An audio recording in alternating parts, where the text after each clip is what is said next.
Good morning, children. Let's start the lesson.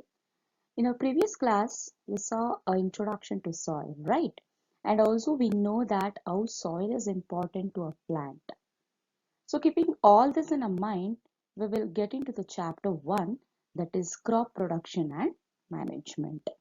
Under this chapter, today we will see introduction to this chapter, agricultural practice of crop production and preparation of soil. It's a basic thing that we know all living organisms need food to survive.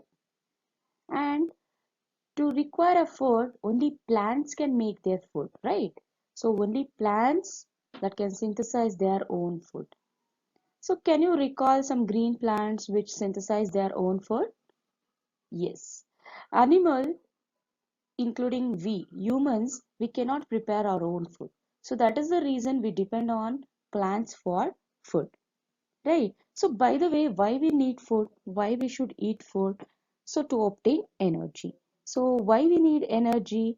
Energy is utilized by us or any living organism to carry out various body functions such as digestion, respiration, excretion. Right. So, all this energy is obtained from food, and food is being obtained from plants. So, one question arises. So we know that we need food. So how can we provide food to such a large number of people in our country? We have a lot of people in our country. We have so much of population in our country. So each and everyone need food to survive, right? So how do we satisfy their hunger? So it is by producing a food in a large scale. Okay, so in this chapter, we will see how the crop is being produced in a large scale and what are all the practices they have made. I mean, the farmers have implemented to give out a good product, good yield to a society or to a population. Okay, in this slide, children, we will see about agricultural practices. So, before knowing agricultural practices, let us see how this agriculture world got existed. So, till 10,000 BCE, people were nomadic. Nomadic in the sense, so group of people keep on wandering from place to place in search of food and shelter. So, while people were wandering like this, they ate raw fruits and vegetables whenever they were in need. So what do you mean by raw fruits and vegetables? So consuming a fruit or a vegetable without cooking. Okay. And also they started hunting animals for their food. So later they could cultivate land and produce rice, wheat and other food crops. So after like when they keep on evolving. So that time the agriculture term got existed. Fine. When plants of same kind are cultivated at one place on a large scale, it is called as a crop. So here you should know the definition for a crop. So whenever a farmer cultivates plants of same kind, for example, wheat is being grown in some area. So wheat is the only kind they are growing, they are cultivating. That too in a one particular place, but in a large scale. Large scale in the sense the quantity obtained will be more. So this is said to be a crop. Example, crop of a wheat means that all plants grown in a field or that of a wheat. Crop can be classified based on seasons in which they grow. So we have four seasons, right? Summer, winter, rainy, and autumn or spring. Okay, so based on seasons, farmers will grow a crops. So according to that, it is being classified. That is Kharif crop and Rabi crop. So here, Kharif crop means crops in rainy season. These crops are grown only in rainy season, that is in the duration of June to September. So the crops grown are paddy, maize, soya bean, groundnut and cotton are Kharif crops. Okay, next is rabi crops, crops in winter season. So the crops are grown in winter season, that is a duration in October to March. So the crops are wheat, gram, pea, mustard, and linseed, also pulses and vegetables. So in the picture you can make it. So here you can see in the very first picture, the crop has been grown in a large scale. They have taken a large area and they have grown. And in the second picture, you can see kharif crops, that is rice, corn, soya bean, sugarcane, groundnut, and cotton. In rabi crops, you can see few pulses and few grams I have mentioned. So these are the crops that has been divided according to kharif and rabi crops.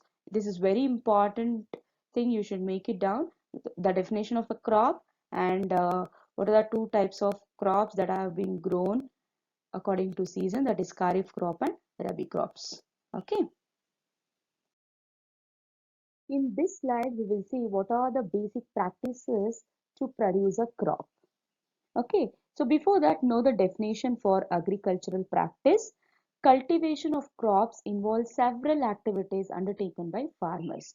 So here to cultivate any crop, so many agricultural practices that should be known by a farmer. So to give out a good quality food, to give out in a large scale. So here this requires a lot of efforts. So for this lot of efforts, they undergo lot of practices that has to be performed. Okay, so the term agriculture practice is defined like this. I'll repeat again. Cultivation of crops involves several activities undertaken by farmers over a period of time. These activities or tasks are referred to as agricultural practices. So there are some agricultural practices that I've mentioned here. First is preparation of a soil. Next is sowing. Next, adding manure and fertilizers, irrigation, protecting from weeds. Next is harvesting, and next is storage. So we will see one by one in the coming up slides. Okay. So first we will see preparation of a soil. So preparation of a soil. The preparation of a soil is the very first step before growing a crop. So one of the most important tasks in agriculture is to turn the soil and make it loose. So what happens when you loosen the soil? So it allows the roots to penetrate deep into the soil and allow a root to breathe easily even when they go deep into the soil. The loosened soil also helps in the growth of earthworms, as you see in the picture, and also microbes present in the soil. These organisms are friends of farmers since they further turn the soil, loosen the soil as well as add humus to it. Further, this humus is very uh, nutritious, very fertile, and it makes a plant to grow in a good condition. Okay, further it give a good quality food. So here, as I said, earthworm is a very good friend of a farmer because earthworm help to loosen the soil in their movement, and when it keeps on turning the soil, it makes a soil fertile. If it makes a soil fertile, then what happens automatically? A good quality of soil is being obtained to grow a plant. That is the reason we say earthworm is a friend of a farmer.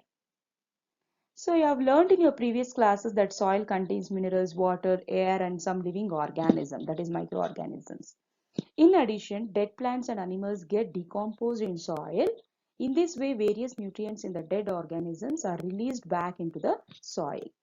These nutrients are again absorbed by your plants. You can see in a third picture that I mentioned around a plant, you can see calcium, nitrogen, phosphorus, potassium, sorry, this is nitrogen and magnesium, sulfur. So these are all the nutrients that is there in the soil. So here when a plant is being grown in the soil, it obtains all these nutrients along with that. Okay, since only a few centimeters of a top layer of a soil supports a plant growth. So by turning and losing of soil brings the nutrient rich soil to the top. So as we see, these nutrients are present within the soil.